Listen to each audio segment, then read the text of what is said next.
Hello everyone. So I wanted to make this video about how color revolution works. Better late than never. I wanted to do this for a long time. But yeah, let's get on to the topic.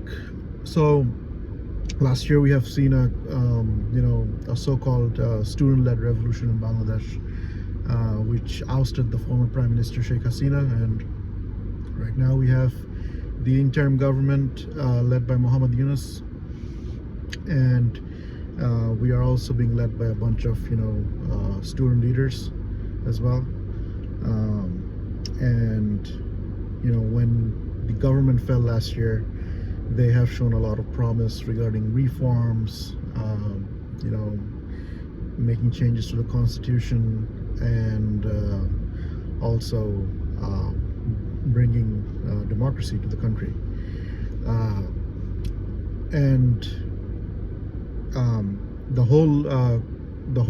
The movement, it started with the quota regarding government jobs, and the first step is they took advantage of the grievances that the public had. So one of the grievances was, okay, that sons and daughters of freedom fighters are getting jobs, but government jobs, but the regular public, they're not getting the same opportunities, and they took advantage of that grievance. And then what happened is a lot of different actors got involved in that movement, and I firmly believe that there were a lot of molds installed in the Bangladesh police and also other law enforcement agencies, and the primary goal was to topple the previous government. And obviously, the previous government, they had their faults.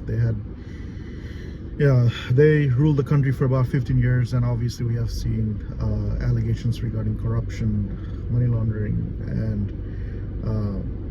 and other various kinds of crimes like enforced disappearances and all that. But my main point is, regardless of everything, the government held the country together like an iron fist. That is true. And for 15 years, I think it was a relatively stable country. It was a functioning country. Were there negatives? Yeah, obviously. And I firmly believe that the last government, they should have gone for the neutral caretaker government during the elections in 2024 and also 2018, because obviously the opposition, they were not comfortable with conducting elections under Sheikh Hasina. And what happened is, last year the bad actors, they took advantage of these grievances, and reports suggest that one of the chief orchestrators was a U.S. diplomat named Donald Lu. So during his last visit, he didn't meet a whole lot of government officials, but what he did was he met a lot of young people, a lot of young students with existing grievances, and also USAID, they also funded this regime change operation through simple things like even things like rap music. You would see that a lot of young people, they came up with rap musics against the government, which inspired other young people as well. And unfortunately, later on, what I've seen is a lot of radical Islamic forces like the Jamaat Islami, and a lot of other radicalized actors, they took advantage of this situation just like just like we have seen in Arab Spring, in the case of Egypt, in the case of Libya, and also Iraq as well. And yeah, so was Saddam Hussein a bad guy? Obviously he was. He was no angel. But he did keep the country together. He was a secular guy, and he was a patriot. Same thing with Sheikh Hasina.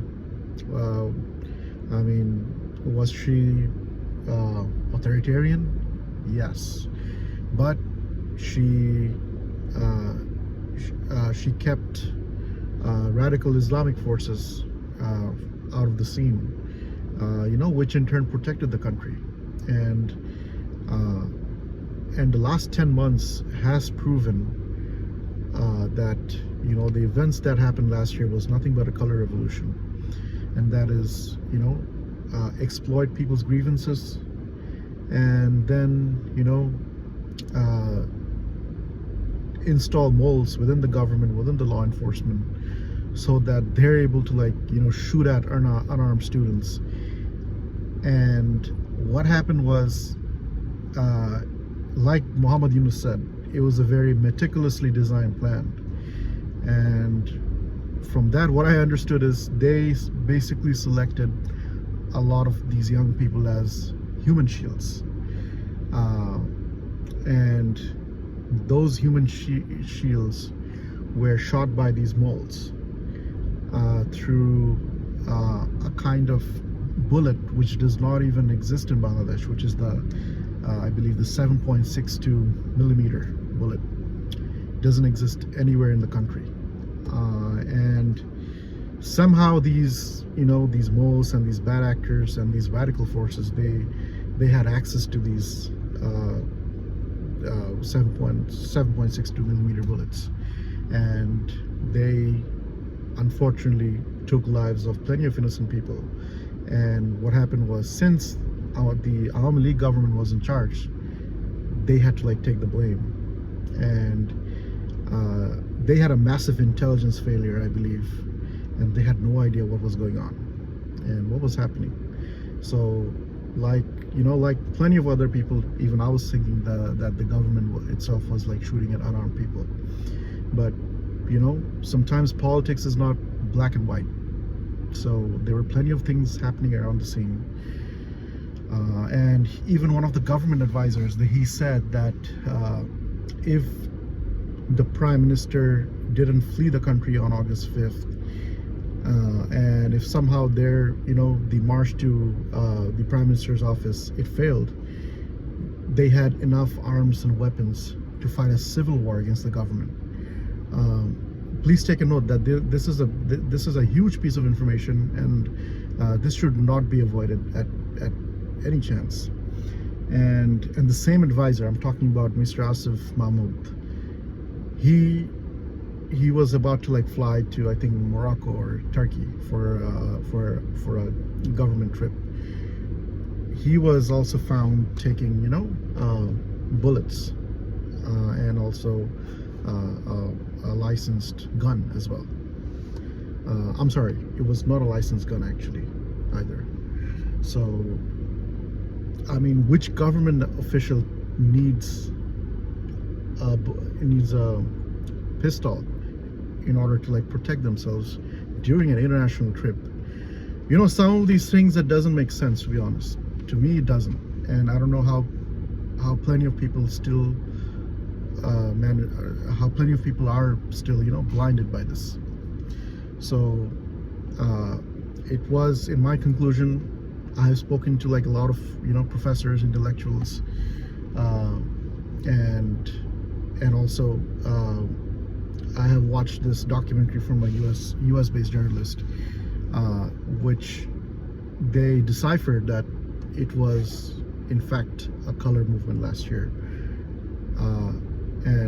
but that doesn't mean I'm defending the previous government of whatever they have done, the corruption and the money laundering and the enforced disappearances. But yeah, I mean, if I had to conclude the events last year, it was not a a student-led revolution. It was in fact a color revolution. Thanks.